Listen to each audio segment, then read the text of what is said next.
ঘটনা হলো আধা ঘন্টা আগে দমদমা নাগা পোস্টের এখানে একটা গাড়ি অ্যাক্সিডেন্ট হয়। তার মধ্যে তিনজনকে এই শান্তিরবাজার ডিস্ট্রিক্ট হসপিটালে ট্রান্সফার করা হয়। যে তিনজনকে রেফার করা হয় তাদের নাম হলো নমিতা মগ, মিহু দাস বর্মন, লক্ষ্মী মিত্র ঘোষ। এই তিনজনকে রেফার করা হয়। বাকিদেরকে ডাক্তার সাবরুম হসপিটালের ডাক্তার প্রাথমিক চিকিৎসার পর ছেড়ে দেওয়া। এর মধ্যে কোনো স্টুডেন্ট ছিল?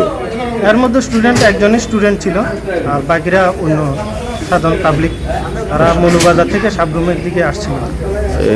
গাড়িটাকে কি আপনারা আটক করছেন? হ্যাঁ, গাড়িটা আমরা দেখেছি। এখন আপাতত পেশেন্টগুলোকে রেফার করার ব্যবস্থা করছি অন্যান্য গাড়ি দিয়ে। এখন যাব স্পটে গিয়ে যে গাড়িটা অ্যাক্সিডেন্ট হয়েছে ওটা আমরা থানাতে আনার ব্যবস্থা করছি। তাহলে টোটাল কতজন এই দুর্ঘটনায় আহত হয়েছে?